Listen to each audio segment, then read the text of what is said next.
And we are back with the fifth and the final segment of the GSMC Basketball Podcast presented by the GSMC Sports Network. And in this final segment, I'm going to be talking about... Hold on just one second. Let me just get centered real quick. There we go. I'm going to be talking about an NBA player who I feel doesn't deserve to win an MVP in a specific year. So again, we're doing the 90s. So the year that we're on is 1993.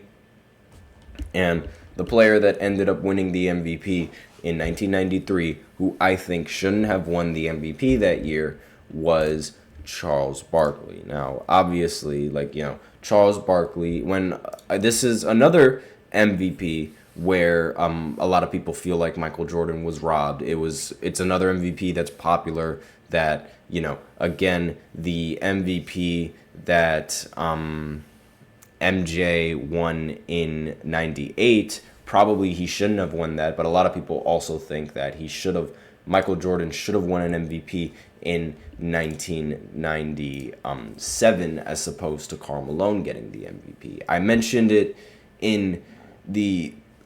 in the last segment how MJ shouldn't have won the MVP in 1998, but I did also mention how in 97 he should have won the MVP, and the same story applies here in the 1993 MVP race. Now, again, this is like Michael Jordan we're talking about, so it's like this is obviously like the big time era where Michael Jordan was universally known as the best player in the NBA, but mainly because of voting fatigue, a lot of voters didn't really want to continuously vote for somebody like Michael Jordan year in and year out. And it's one of those things that plagues a lot of NBA athletes in this league, voter fatigue. Like, a lot of people, they get bored of voting for the same player every single year, and it's like, they like seeing a different winner. And Barkley, he had a lot of things going for this MVP race. I'm not saying that he's not a considerable winner for this award, but a lot of people mainly remember this MVP as one of the MVPs that Michael Jordan was robbed in.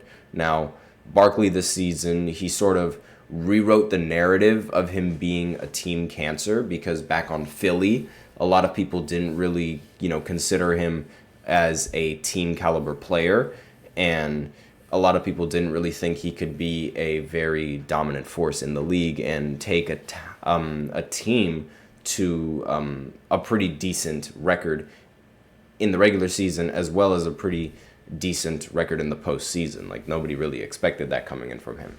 And the Suns, they ended up getting the best record in the entire regular season in the NBA, and they were a very competent team. The Bulls, they weren't really as dominant in this regular season as they were in previous regular seasons, but for example, in 1991 and in 1992, you could argue that they had a lot better regular seasons than in this one, but Michael Jordan, again, this is still the MVP we're talking about. Michael Jordan was clearly the better player in this season. And, Charles Barkley, he averaged 26, 12, and 5 for the season, which, it's very, very impressive. I'm not saying that it is not impressive at all. And, those numbers, they're definitely MVP caliber numbers. I'm not saying that they're not, but Michael Jordan, he was averaging almost 33 points per game. He was also averaging 7 rebounds, as well as being able to average almost 6 assists for that year, and was also able to account for far better advanced stats than Charles Barkley in that season. And so if I was to give the MVP vote to anyone in 1993, I would give it to Michael Jordan. And what makes it even crazier is that Michael Jordan, despite the ridiculous season that he had, he didn't even finish second in the MVP race, which it baffles me how he didn't finish second. But Hakeem, for the Houston Rockets, Hakeem Olajuwon, he actually ended up finishing second in the MVP race for this year. And his averages for the season are nothing short of impressive. He averaged 26 points, 13 rebounds, 3 assists, 1.8 steal, and he was also able to average 4.2 blocks. Again, 4.2 blocks. That is a lot of blocks to average through the span of playing 82 games. And I mean, I guess like when you think of the defense that brings, 4.2 blocks is ridiculous. And it makes sense how he was like second in the voting.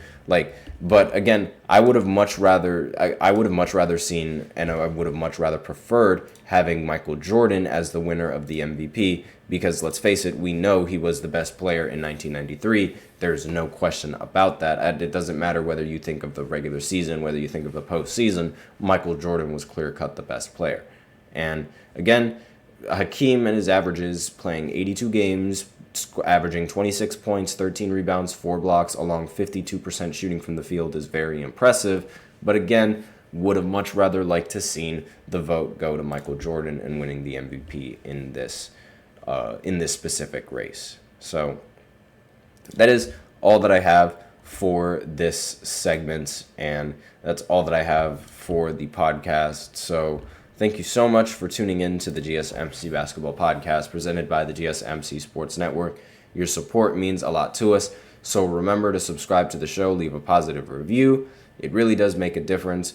We also invite you to follow us on Facebook, Twitter, TikTok, and Instagram for more content and updates. I'm almost done with this MVP list. Let me know if you would like me to talk about a little bit more. Maybe I can do a finals MVP list. Like maybe I can talk about players who I think maybe deserve to win the finals MVP over a specific player. Maybe I can talk a little bit about that. And but let me know in the comments what you guys would like to hear. And again, we invite you to follow us on Facebook, Twitter, TikTok, and Instagram for more content and updates. As usual, we love to hear what you guys have to say during the show. And whether you have a burning question, hot take for the game, something you've been dying to say, we are all ears. And if you really want to make sure that your comment or question gets noticed, you can go ahead and use Super Chat. You could just hit the $sign below the chat box, send in your message, and it's guaranteed to get featured on the show. It's also a great way to support our channel. And if Super Chat isn't really your thing, you can always use the link displayed below the ticker on every show segment, gsmcpodcast.net. Really helps the show. Either one of those makes the show much more interactive between myself and you guys. That's all I have for you today on this show for today. Thank you so much for tuning in. I am your host, Nelson, and as always, take care.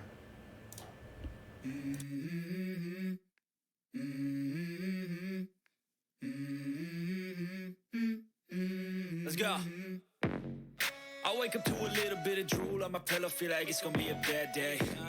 Yeah, I'm tired of shit, and the coffee ain't hit yet. Damn, ain't that great. I don't want